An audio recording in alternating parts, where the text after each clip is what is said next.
Alors aujourd'hui, on va faire un entretien sur un Mazda CX-5. C'est la première fois que je vois le moteur, donc je cherche un petit peu. Ça reste un moteur, hein, donc rien d'extraordinaire. On va remplacer le filtre à air. On va remplacer, normalement, si j'y arrive et si j'ai le courage, le filtre à gasoil. Alors là, il se trouve tout là-bas. Donc ça va dépendre de la place que j'ai sur le côté là-bas pour c'est ce qui va conditionner que je le fasse ou pas et le temps que j'aurais pensé à faire le reste. Voilà, je vais essayer de trouver le courage, ça a l'air démontable quand même. C'est pas aussi compliqué, ça semble pas aussi inaccessible que sur le Nissan Juke. Il est positionné au même endroit, mais on a un peu plus d'espace, donc on va peut-être pouvoir l'atteindre en dévissant certaines vis. On regardera tout à l'heure. Donc le filtre à gasoil, ça serait bien que je puisse le changer. Le véhicule à 70 000, la cartouche du filtre à huile. Voilà. Alors ce sont les pièces originales Mazda et le fameux filtre habitacle. Voilà. Qui se trouve dans la boîte à gants. Et pour l'huile, on partira sur de la 5W30 avec la norme pour les véhicules Mazda. Alors, on va regarder un petit peu, je vais débarrasser tout ça, on va regarder un petit peu où se trouvent les éléments que l'on doit remplacer. Alors, pour le filtre à huile, je vais utiliser cette clé. Voilà, qui va venir serrer en fait. Ici, quand on serre, normalement, c'est censé prendre en griffe le filtre et le desserrer. En fait, le fait de serrer cette vis, de tourner cette vis, a tendance à serrer le filtre et à embarquer avec lui le filtre. Voilà, donc on va essayer. J'ai jamais essayé, bon je pense c'est assez connu hein, comme outil. Voilà, en fait si vous voulez c'est l'encombrement qui est en fonction des véhicules qui est pratique. On prend une grosse clé à ruban, là on a moins d'encombrement, ça passe un peu plus facilement, notamment sur ce véhicule où on n'a pas besoin, je verrai tout à l'heure, c'est relativement bien fait, on n'a pas besoin de retirer la plaque complètement. On a des trappes d'accès, que ce soit pour le filtre et le bouchon. C'est plutôt bien fait. C'est vraiment pas toutes les marques qui fait ça. Par des marques, il faut retirer le cache complet, le tablier complet. Donc là, on a la possibilité avec des trappes. On va regarder un petit peu tout de suite. Alors, on va retirer le cache. Protection moteur. Le cache moteur, on va dire. Ici, on a la boîte à air avec le filtre à air à l'intérieur. Filtre à gasoil. On l'a vu là-bas dans le coin, il se cache. Vérification du niveau et à point niveau. On a en dessous le filtre à huile et le bouchon. Le trappe pour, j'ai commencé à dévisser, pour le filtre à huile. Une trappe, bon, je ne l'ai pas ouverte encore, mais j'imagine que c'est pour le bouchon. On n'est pas obligé de déposer la plaque complète. Vérifier déjà l'accès au filtre à huile. Voilà, qui est ici. Hein. On doit bien le voir avec la caméra, moi je ne vois pas très bien. Voilà. On va déposer la plaque. Alors il y a des petites. Je sais pas pourquoi ils ont mis ça par contre. Ça.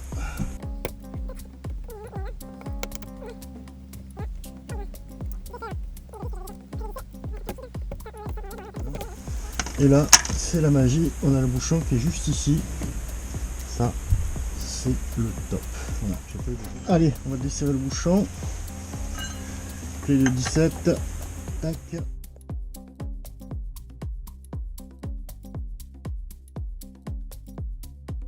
Donc ici, on va défaire le bouchon. Je n'avais pas défait tout à l'heure. Hop.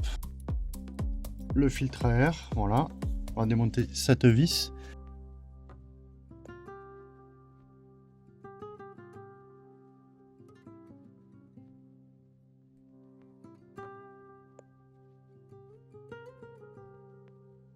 Donc la voiture était entretenue chez Mazda.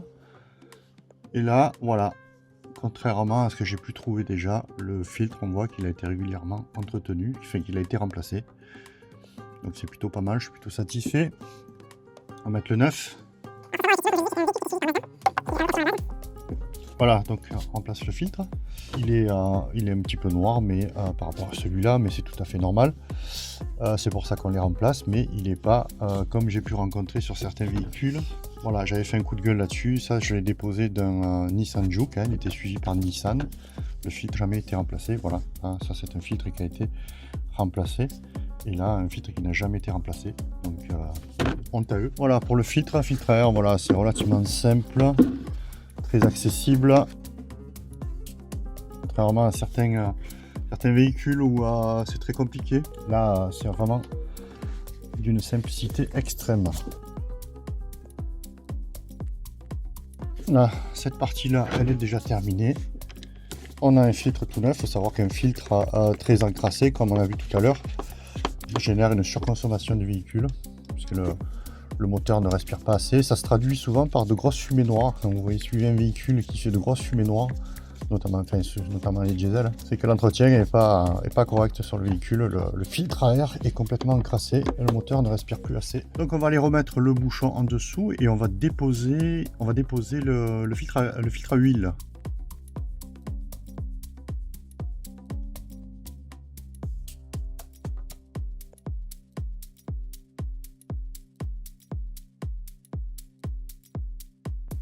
Allez, on va remplacer la cartouche.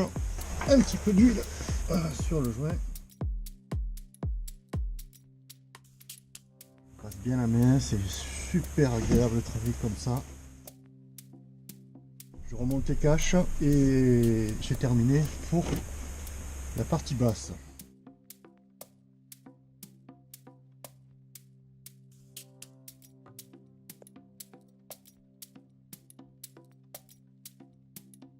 Donc là, on va remplir, ni plus ni moins. Normalement, il est censé rentrer 5 litres.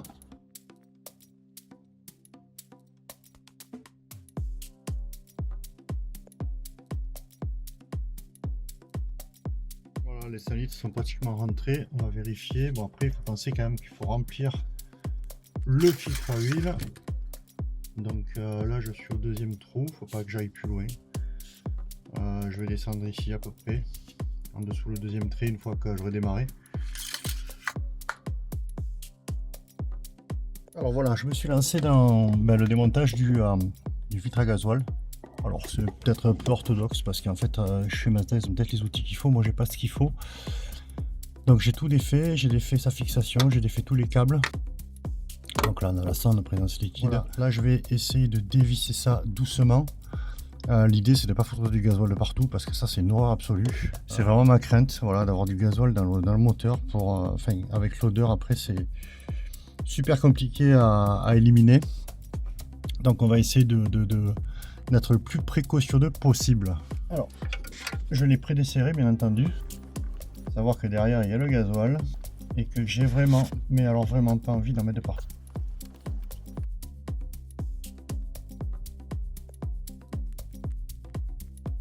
Contacteur flotteur, voilà. Alors on en profite pour nettoyer un petit peu, hein.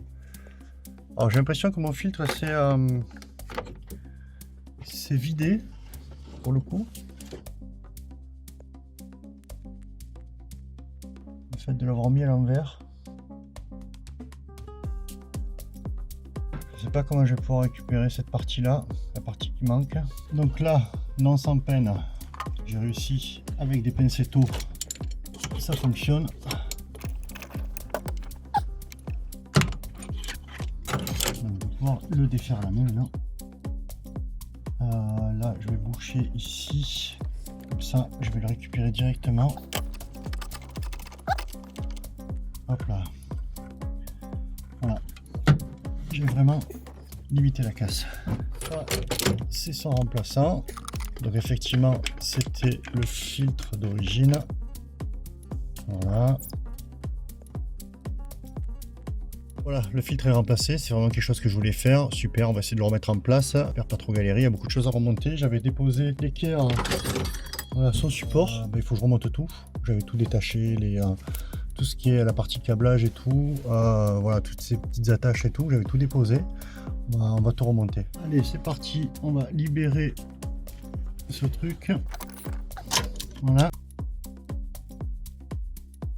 J'ai fait tomber ma vis dans le capot, bien évidemment. Donc j'ai mis une petite caméra. Je vais essayer d'aller la récupérer tant bien que mal. Voilà, je l'ai eu, vous la voyez. Hop, maintenant on va essayer de la relever sans la refaire tomber.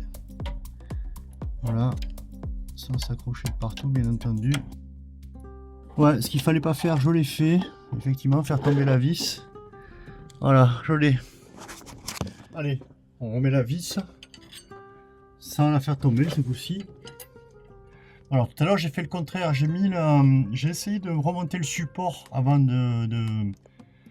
pour mettre le filtre après dessus, mais j'arrivais pas à atteindre là, c'était trop compliqué, donc je monte le filtre sur le support et après je monterai le support.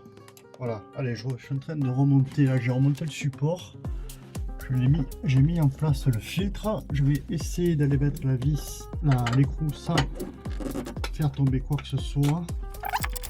On va essayer de le serrer au maximum à la main. Ça n'a pas été sans mal, mais j'ai réussi à changer ce filtre.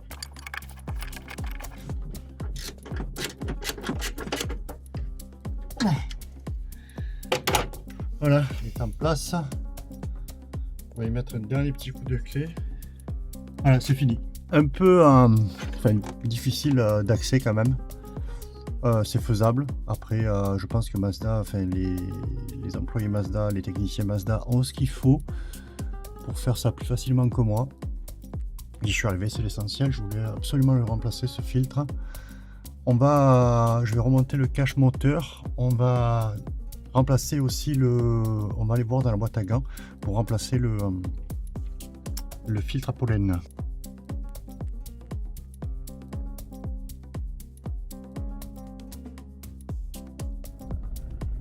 Bon, ben, le véhicule a démarré tout de suite. Vite.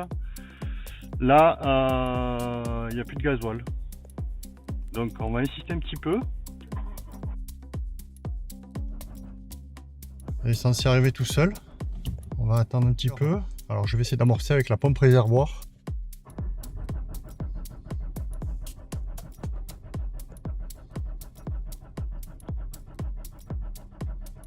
J'ai pas vu de pompe manuelle, donc un petit peu compliqué. J'ai failli vider ma batterie, je ne suis pas loin d'ailleurs, malheureusement. Il faut l'amorcer manuellement. Ils ont laissé une petite purge ici. Normalement, il y a ce petit téton à la place, je le filmerai tout à l'heure. Voilà, j'ai raccordé ça avec une petite vanne pour fermer quand le carburant est arrivé, sinon il repart. Et avec une seringue, ni plus ni moins, j'ai tiré au vide pour faire revenir le carburant jusqu'ici. C'est pas top, hein, pas du tout de poids, pas de pompe qui amorce au réservoir. Assez compliqué, il faudrait avoir une petite pompe à vide, mais bon, voilà, je suis pas équipé. Voilà. Gros point négatif. Bon, le filtre à gazole, on est d'accord, on le change pas tous les jours non plus. Voilà, j'ai remis le petit téton, il faut faire assez vite pour pas faire rentrer de l'air. Je vais remettre le collier. On va aller sous la boîte à gants, enfin, on va retirer la boîte à gants. Ni plus ni moins, elle est derrière la boîte à gants. Donc là, on va venir enlever ça. On a deux petits ergots à défaire ici. Bon, la boîte à gants elle est un peu pleine. Mais voilà, donc le filtre est tout simplement ici. Bravo Mazda là, par contre. Voilà, on ne le remplace pas pour rien.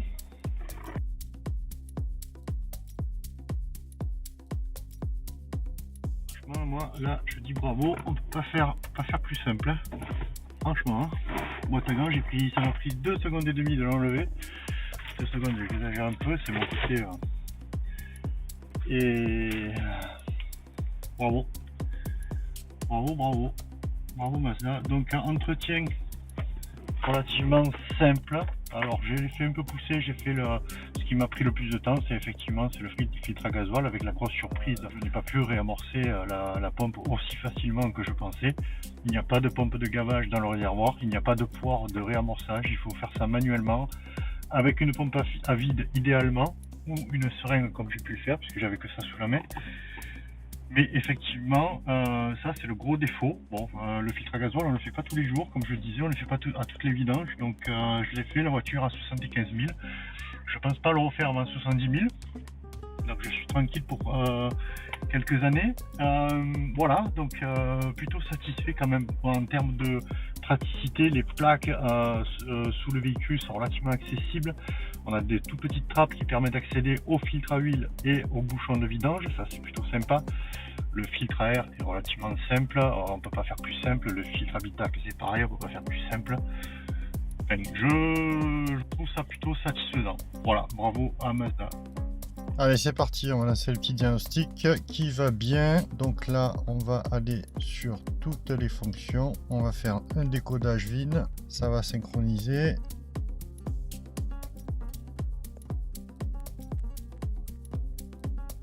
On va lancer un test rapide. pour vérifier simplement les erreurs.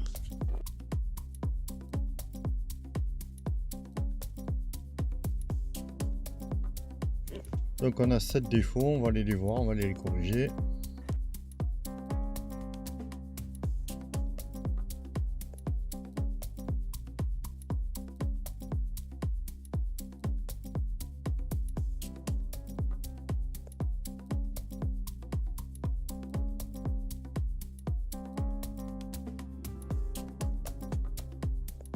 Donc effectivement, tous les codes qui apparaissent sont vraiment liés à la batterie. Tout à l'heure, j'ai insisté sur le démarrage pour amorcer la pompe.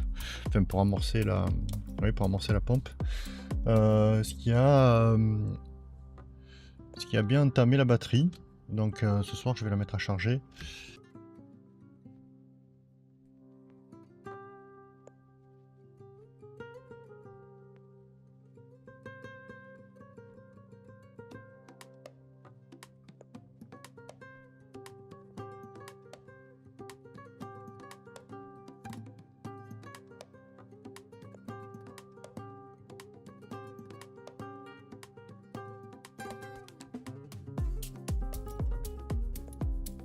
Le voyant de maintenance est maintenant acquitté, tout est réinitialisé.